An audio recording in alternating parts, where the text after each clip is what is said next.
નમસ્કાર મિત્રો, હું ભટલ્પેશ એઆઈથી ગણિતના દાખલા ગણવાના આ વિડીયોમાં આપ સૌનું સ્વાગત કરું છું. સામાન્ય રીતે મિત્રો આપણે એવી એપ્લિકેશન જોઈ છે કે બીજ ગણિતના દાખલા હોય અને આપણે મોબાઈલથી એને સ્કેન કરીએ તો દાખલા ગણાઈ જાય.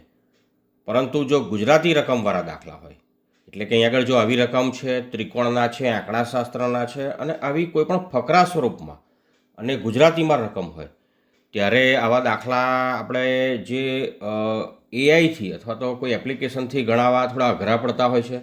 તો આજે હું તમને એઆઈથી આ દાખલા કેવી રીતે ગણી શકાય તેની સમજ આપવાનો છું. પહેલાં આપણે એક દાખલો ગણીશું અને પછી જોઈએ કે આખું સ્વાધ્યાય આ જે એઆઈ છે આખું ગણી શકે છે અને ગણી શકે છે તો કેટલી સેકન્ડમાં. ચાલો મિત્રો, તો એઆઈથી ગણિતના જે દાખલાઓ જે છે એનું આખું સ્વાધ્યાય ગણાવીએ. આ માટે સૌથી પહેલાં મારે કોઈ એક ગણિતનો ગુજરાતીમાં ફકરા સ્વરૂપે રકમ લખેલો દાખલો જોઈશે અને એક આખું સ્વાધ્યાય જોઈશે.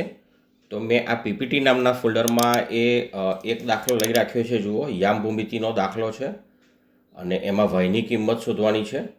અને બીજી આખી પીડીએફ લઈ રાખી છે. જુઓ, ચિત્ર સ્વરૂપમાં પણ તમે પિક્ચર ફોર્મેટમાં પણ લઈ શકો. સ્વાધ્યાય 5.3 એમાં પહેલો દાખલો છે, એમાં 4 પેટા દાખલા છે. બીજા દાખલાની અંદર બીજા 3 દાખલા છે. ત્રીજામાં 10 દાખલા છે અને પછી રકમવાળા દાખલા છે. એમ કરીને કુલ 20 દાખલા છે. તો હું આ આખી પીડીએફના બધા દાખલા એક સામટા ગણાવવા માગું છું. ચાલો જોઈએ એઆઈ ગણી શકે છે કે નહીં, અને ગણી શકે છે તો કેવી રીતે અને કેટલી સેકન્ડમાં. તો હું આને ક્લોઝ કરી દઉં છું. હવે સૌથી પહેલાં ગૂગલ વેબ બ્રાઉઝર ઓપન કરવાનો છું અને અહીંયા આગળ હું જેમિનાઈ લખીશ અથવા અહીંયા આગળ ગૂગલ એપ્સ છે એની પર ક્લિક કરી અને જેમિનાઈ પર આવી જઈશ અને ક્લિક કરી દઈશ.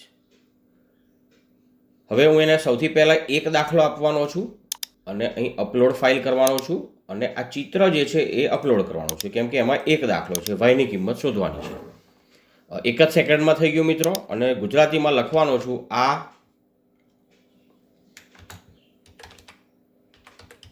દાખલો ગણી આપો.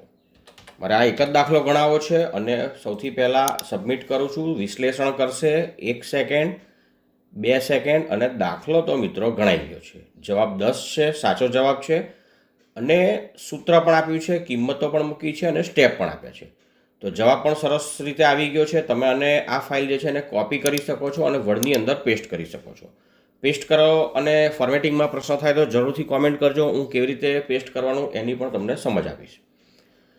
હવે તો મારે આખું સ્વાધ્યાય ગણાવવું છે મિત્રો, અને સ્વાધ્યાયમાં ઘણા બધા દાખલા છે. મેં તમને કહ્યું પહેલા દાખલાની અંદર કંઈક 4 દાખલા હતા, બીજામાં 3 હતા, ત્રીજામાં તો 10 દાખલા હતા અને પાછા કુલ 20 દાખલા છે. અને ગુજરાતી રકમ ફકરા સ્વરૂપે આપેલી છે.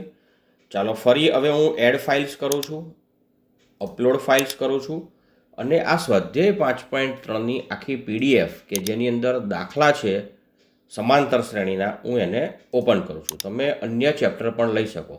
મિત્રો, એક જ સેકન્ડમાં પીડીએફ અપલોડ થઈ ગઈ છે અને સૂચના આપું છું,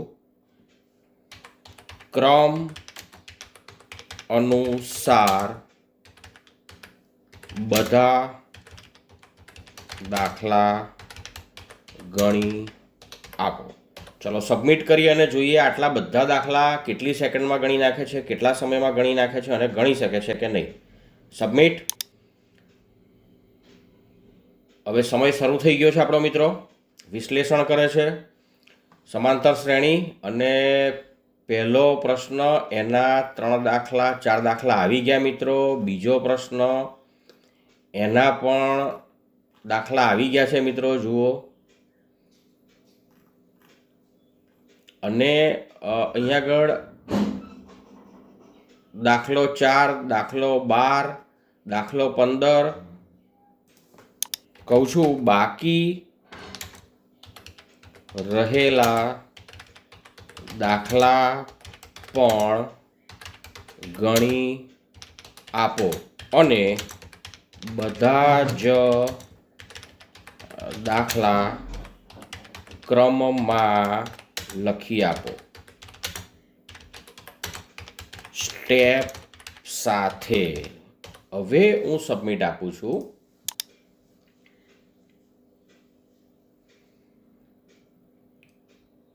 ચાલો બાકીના પ્રશ્નો પણ એણે મને ગણી આપ્યા છે. જુઓ, વ્યવહારુ પ્રશ્નો પણ ગણી આપ્યા છે. 18મો દાખલો ગણી રહ્યું છે કુંતલવાળો અને ગણી નાખ્યા છે. હવે દાખલો 20. હવે ચાલો રેન્ડમલી કેટલાક દાખલાઓના આપણે જવાબ ચેક કરીએ કે ભાઈ જવાબો સાચા છે કે ખોટા. તો મારી પાસે જવાબો પણ છે. જુઓ, તો મિત્રો મેં જવાબોની PDF પણ અહીં મૂકી છે. જુઓ, સ્વાધ્યાય આ 5.3 છે. જુઓ, આપણે રેન્ડમલી થોડાક દાખલાઓ ચેક કરીશું, બધા નહીં કરીએ. તો સ્વાધ્યાય 5.3 પહેલો દાખલો, પહેલાનો પહેલો. તો સ્વાધ્યાય 5.3 પહેલાનો પહેલો 245 જવાબ છે. આ પહેલો પ્રશ્ન, એનો પહેલો દાખલો અને એનો જવાબ તો મિત્રો 245 જ છે. ચલો આગળ જોઈએ રેન્ડમલી. દાખલો 2 એનો બીજો લઉં છું. દાખલો 2 એટલે કે પ્રશ્ન 2 એનો બીજો, એનો જવાબ છે 286 બીજા દાખલાનો. તો અહીંયા આગળ જવાબ પ્રશ્ન 2 એનો બીજો અને એનો જવાબ તો મિત્રો 286 જ છે. ચલો આગળ રકમવાળા દાખલા જોઈએ. સીધો પેલો બટાકાવાળો 20મો દાખલો જોઈએ, કુંતલાકારવાળો. અને 20મો દાખલો હું જોઉં, દાખલા નંબર 20. હા, દાખલો 20 બટાકાવાળો. તો એનો જવાબ તો 370 મીટર છે. તો અહીં પણ જવાબ 370 મીટર છે. તો મિત્રો બધા જ દાખલા ચોક્કસ ગણી આપે છે અને સ્ટેપ સાથે પણ ગણી આપે છે. અને કોઈ દાખલાને તમારે વિસ્તૃત રીતે સમજવો હોય અથવા ગણવો હોય તો કમાન્ડ આપીને તમે એની જોડે વિસ્તૃત રીતે પણ ગણાવી શકો છો. તો મિત્રો ગુજરાતીમાં રકમ લખેલા દાખલા પણ AI હવે ગણી શકે છે અને એ પણ થોડીક સેકન્ડોમાં છે.